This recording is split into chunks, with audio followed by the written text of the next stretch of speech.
శివని అవమానిస్తూ తన డాబు దర్పం ప్రదర్శిస్తున్నాడు జై. కాని శివ తన టెంపర్ లూజ్ అవ్వకుండా కూల్గా ఉన్నాడు.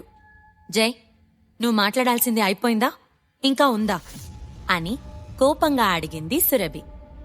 ఎందుకు అంతలా ఫ్రస్ట్రేట్ అవుతున్నావు సురభి? నేను చెప్పింది కరెక్టా కాదా?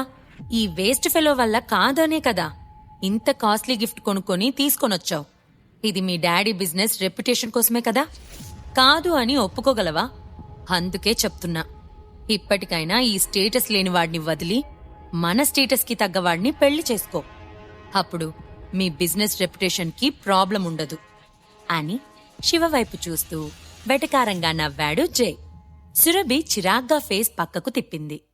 శివవైపు చూస్తూ, మిస్టర్ శివవర్మ, ఏ మోహం పెట్టుకుని మీరు మా ఫ్యామిలీ ఫంక్షన్కి అటెండ్ అయ్యారు అని చులకనగా అన్నాడు జై. మళ్ళీ తనే మాట్లాడుతూ, ఓ నిజమే, మీ మామగారు రన్ చేస్తున్న ఫ్యాక్టరీ త్వరలోనే క్లోజ్ అయిపోతుంది కదా, ఈవెన్ వర్కర్స్ కి శాలరీ కూడా ఇవ్వలేకపోతున్నారట కదా, వీలైనంత తొందరలో ఫ్యాక్టరీ క్లోజ్ అయిపోతుందని అంతా మాట్లాడుకుంటున్నారు. మీ ప్రాబ్లం క్లియర్ చేసుకోవడానికి ఈ కాస్ట్లీ గిఫ్ట్ తో కృతిని ఇంప్రెస్ చేసి రాహుల్ సపోర్ట్ తీసుకోవాలనే కదా మీ మాస్టర్ ప్లాన్. మీరు వేసే సిల్లీ ప్లాన్స్ మాకర్థం కాదని అనుకుంటున్నారా అని పొగరుగా అన్నాడు. శివ సైలెంట్గా జైని చూసి వదిలేశాడే తప్ప బదులుగా ఏమీ మాట్లాడలేదు. మీ వల్లనే కదా మేమీరోజు ఈ సిచ్యువేషన్ని ఫేస్ చేయాల్సొచ్చింది అని మనసులో అనుకుంది సురభి. వెంటనే శివని చూస్తూ, నువ్వు తన మాటల్ని కేర్ చేయాల్సిన అవసరం లేదు, జస్ట్ ఇగ్నోర్ అంది సురభి. శివ ఆమె చేతిని పట్టుకుని తను అతని మాటలు పట్టించుకోవట్లేదు అనే భరోసా ఇచ్చాడు. సరే, ఇలా ఎంతకాలం మీ ఆటలు సాగుతాయో నేను కూడా చూస్తాను అనుకుంటూ అక్కడి నుండి విసురుగా వెళ్లిపోయాడు జై. ఫంక్షన్ హాల్ అంతా చికా ఫ్యామిలీ మరియు మేధా ఫ్యామిలీకి సంబంధించిన వాళ్లతో, బిజినెస్ ఫీల్డ్లోని సెలబ్రిటీస్, ఇంపార్టెంట్ గెస్ట్లతో నిండిపోయింది. గెస్ట్లు ఒక్కొక్కరుగా స్టేజ్ పైకి వెళ్లి ఎంగేజ్మెంట్ చేసుకుంటున్న కపుల్కి గిఫ్ట్స్ ఇస్తూ, విషెస్ చెప్తూ ఫోటో సెషన్లో పార్టిసిపేట్ చేస్తున్నారు. జై వెళ్లిపోగానే, నేను కృతి దగ్గరికి వెళ్లి మాట్లాడొస్తాను, నువ్విక్కడే ఉండు, please be very very careful అని శివతో చెప్పి స్టేజ్ మీదకు వెళ్ళింది సురభి. రాయల్ లుక్ లో మెరిసిపోతూ ఎంతో దర్పంగా స్టేజ్ మీద దర్శనమిచ్చింది కృతి. కృతిని చూసి నవ్వుతూ, సో హ్యాపీ డియర్ కృతి, హ్యాపీ మ్యారీడ్ లైఫ్, మీరు ఎప్పుడు ఇలాగే సంతోషంగా ఉండాలి అని కృతి రాహుల్కి విషెస్ చెప్పింది సురభి. సురభిని చూస్తూనే ఎక్స్ప్రెషన్ మార్చేసింది కృతి. సురభి విష్ కి రిప్లై కూడా ఇవ్వకుండా హీనంగా చూస్తూ, ఆ డబ్బా గిఫ్ట్ పక్కన పెట్టేసేయ్ అంది. ఆ మాటకు సురభి మనసు చివుక్కుమంది. కాని అంతలోనే సర్దుకుంటూ నవ్వు మొహం పెట్టి, కృతి, నేను నీతో కొంచెం మాట్లాడాలి అంది. నువ్వు నాతో మాట్లాడాల్సిన అవసరం ఏమీ లేదు. నువ్విక్కడికెందుకొచ్చావో, ఆ గిఫ్ట్ ఎందుకు తెచ్చావో అన్నీ నాకు తెలుసు. నీ నక్క వినయాలు నాకు కొత్తేమీ కాదు కదా. మీ డాడీ బిజినెస్ కి హెల్ప్ చేయడానికి మా ఫ్యామిలీ ఇంట్రెస్ట్ చూపించడం లేదు అని కరాఖండిగా చెప్పింది కృతి. ఆ మాట వినగానే సురభి మొహంలోని నవ్వు ఆవిరైపోయింది. తనకు తెలియకుండానే తన శరీరం చిన్నగా కంపించడం స్టార్ట్ అయింది. కృతి, సురభిలు షికా ఫ్యామిలీలో ఈ జనరేషన్ కి సంబంధించిన కజిన్స్. వాళ్ళ తాతగారు శివేంద్ర షికా బ్రతికున్న రోజుల్లో కృతి సురభితో చాలా అన్యోన్యంగా ఉండేది. ఆ పెద్దాయన ఉన్న రోజుల్లో షికా ఫ్యామిలీ మొత్తానికి యువరాణిలా బ్రతికింది సురభి. కుటుంబంలోని అందరూ సురభికి ఏం కావాలంటే అది చేసేవారు.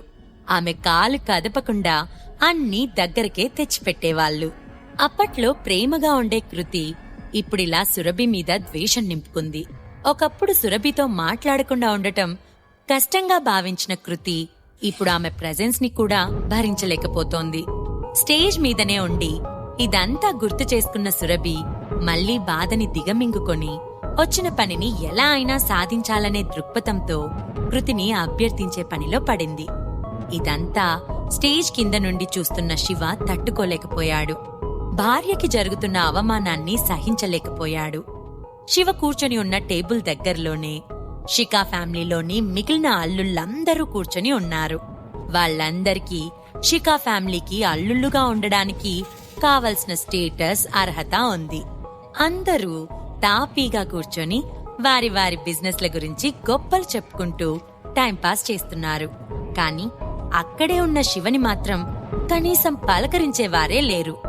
ఇంతలో మళ్లీ అటువైపుగా వచ్చిన జై వారిని చూస్తూ, హలో గాయ్స్, ఇలా రండి, అందరం కలిసి ఎంజాయ్ చేద్దాం, లెట్స్ హావ్ ఫన్ అని అందరికీ డ్రింక్ ఆఫర్ చేశాడు.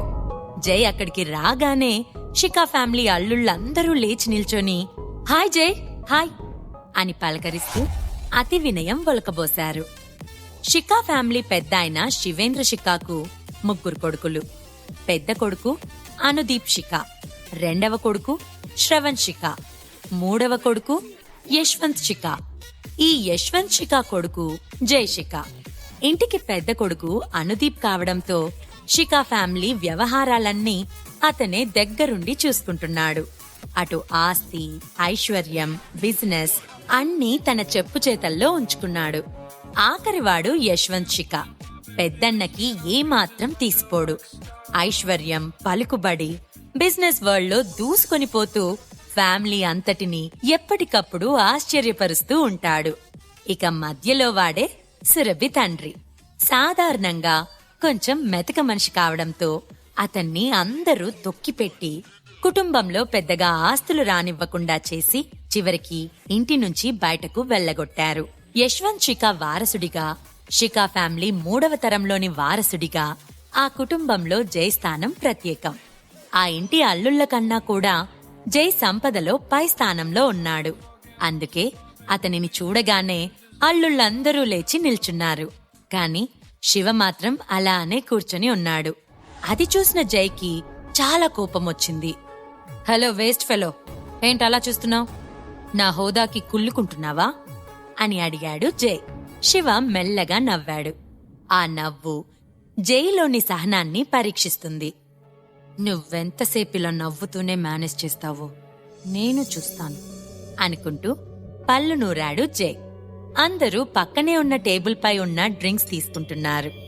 జై ఒక షాంపెన్ బాటిల్ ని షేక్ చేస్తూ సరిగ్గా ఓపెన్ చేసే సమయానికి కావాలనే శివ ముందు పెట్టాడు. అంతే, ఆ షాంపెన్ బాటిల్లోని వైన్ అంతా కూడా శివ మొహం పైన పడింది. అది చూసి జై పక్కనే ఉన్న వాళ్ళందరూ పెద్దగా నవ్వారు. జై కూడా శివని చూస్తూ వెటకారంగా నవ్వాడు. జై చేసిన పనికి శివకి కోపమొచ్చింది. అతనిలోని సహనం తగ్గిపోతుంది. అతని కళ్ళు కోపంతో ఎర్రటి నిప్పుల్లా వెలుగుతున్నాయి. వాళ్ళని ఎదిరించడం అతనికి చిటికెలో పని. అతని లోపలున్న శక్తులు అతనికి మళ్లీ సాయం చేసేందుకు సిద్ధమవుతున్నాయి. కాని అతను మాత్రం ధ్యానం చేస్తున్నట్టు కళ్ళు మూసుకున్నాడు. తన భార్య సురభి మామగారి వ్యాపారాలు నిలబెట్టడం కోసం చేస్తున్న ప్రయత్నం గుర్తుకువచ్చి ఎట్టి పరిస్థితుల్లో అయినా తన శక్తులు అక్కడ ఎటువంటి అలజడి సృష్టించకూడదు అనుకున్నాడు. మొహంపై పడిన వైన్ని అక్కడే ఉన్న టిష్యూస్తో తుడుచుకుంటున్నాడు. శివకు ఉన్న సూపర్ పవర్స్ ఇంకా ఎవ్వరికీ తెలియదు. ఆ పవర్స్ ని శివ ఉపయోగిస్తే ఏదైనా జరగొచ్చు. వీడేంటి ఇంత చేసినా కూడా ఏమాత్రం చలనం లేకుండా ఈ అవమానాలన్నీ భరిస్తున్నాడు? అంతేలే, రూపాయికి తిక్కానా లేనివాడు మమ్మల్ని ఎదిరిస్తే ఏం జరుగుతుందో వీడికి బాగా తెలుసు. కాని వీడికి ఈ అవమానం చాలదు అనుకున్న జై అప్పటికప్పుడు ఒక పథకాన్ని రచించాడు. వైన్ అంతా శివం మొహంపై, అతని డ్రెస్ పై పడటంతో అతని నుంచి వైన్ వాసన గుప్పున వస్తోంది. శివ వేరే చోటికి వెళ్దామని లేచాడు. అనుకోకుండా వెనకాలే జై కూడా బయలుదేరాడు. అది గమనించిన శివ సడన్ గా వెనక్కి తిరిగాడు. ఏమైందో కాని శివ చూసిన చూపుకి జై కాలు జారి బ్యాలెన్స్ కంట్రోల్ చేసుకోలేక పక్కనే ఉన్న టేబుల్ మీద మందు బాటిల్స్ పైన పడ్డాడు. అతని బరువుకి ఒక్కసారిగా ఆ టేబుల్ మీదున్న బాటిల్స్ అన్నీ కింద పడి పగిలిపోయాయి. లిక్కర్ బాటిల్స్ అన్నీ పగిలిపోవడంతో ఆ ప్లేస్ మొత్తం వైన్ వరదలా పారడం మొదలైంది. మద్యం వాసన గుప్పమంటుంది. సెకండ్స్ లో ఇదంతా జరిగిపోవడంతో అందరి అటెన్షన్ ఆ ప్లేస్ పైన పడింది. విపరీతమైన కోపంతో శివని చూస్తూ, నీకెంత ధైర్యముంటే నన్ను కింద పడేస్తావ్ అంటూ బిగ్గరగా అరిచాడు జై. ఏం జరుగుతుందిక్కడ అని పెళ్లికొడుకు రాహుల్ కూడా వాళ్ళ దగ్గరికి వచ్చాడు. అతని వెనకే కృతి, సురభిలు కూడా వచ్చారు. చూడండి, ఎంతో ఆనందంగా జరుగుతున్న మీ నిశ్చితార్థాన్ని చూసి ఓర్వలేని శివ ఏదో ఒక గొడవ చేయాలని నాతో గొడవకు దిగాడు. కావాలనే పార్టీ అంతా నాశనం చేశాడు అన్నాడు జై. రాహుల్ తన కోపాన్ని అణుచుకుంటూ, Shiva, are you out of your mind అని అడిగాడు. నేనేం చేయలేదు, కనీసం అతని వేలు కూడా నేను టచ్ చేయలేదు అని చెప్పాడు శివ. నువ్వు చెయ్యందే జై ఎందుకలా అంటాడు అన్నాడు రాహుల్. నిజంగా నా తప్పేం లేదు, కావాలంటే ఇక్కడున్న వాళ్ళని అడగండి అని కూల్గా చెప్పాడు శివ. బావగారు, శివ అబద్ధం చెప్తున్నాడు. నేను ఈ ఇంటి అల్లుళ్ళందరినీ వైన్ తాగడానికి రమ్మని పిలిచాను. శివ ఎక్కడి నుంచొచ్చాడో తెలీదు. రావడంతోనే నాతో గొడవకు దిగాడు.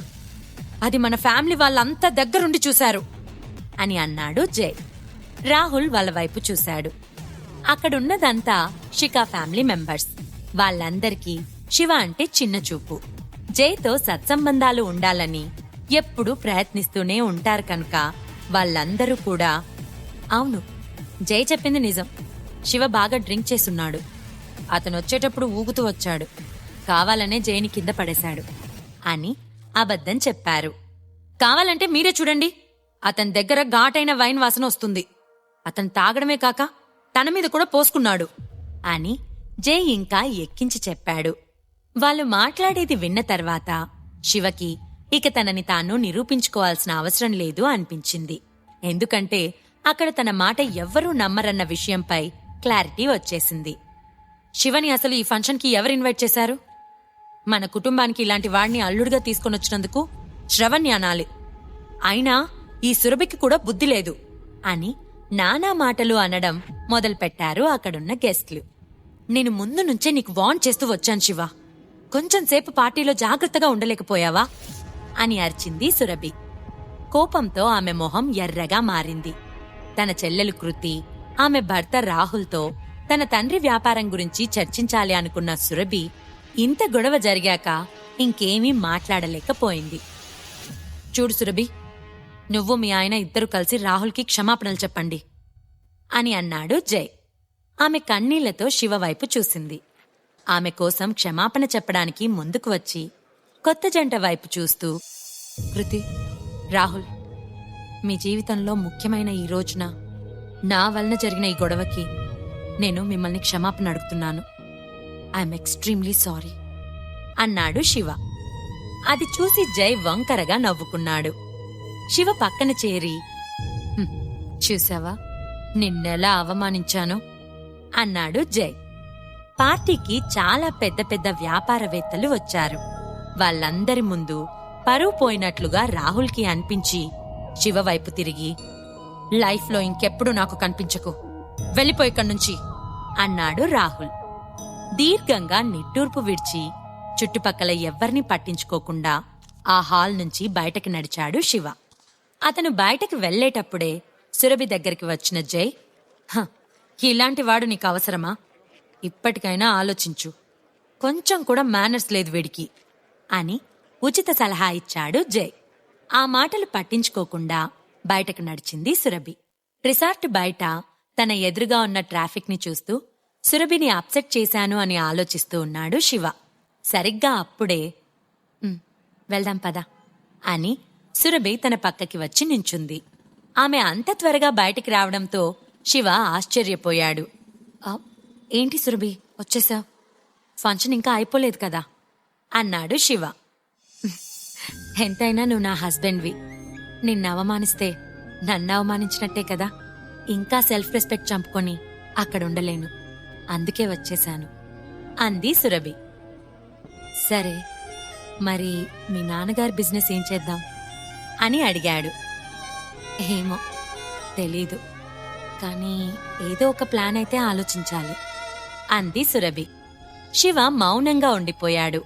కొన్ని క్షణాల తర్వాత, నువ్వే తప్పు చేయలేదు అని నాకు తెలుసు అంది సురభి. నువ్వు నన్ను నమ్ముతున్నావా అని ఆశ్చర్యంగా అడిగాడు శివ. ఖచ్చితంగా నమ్ముతున్నాను, ఎందుకంటే నీకు డ్రింక్ చేసే అలవాట్లేదని నాకు తెలుసు అంది సురభి. ఆ మాట శివకి చాలా సంతోషాన్ని కలిగించింది.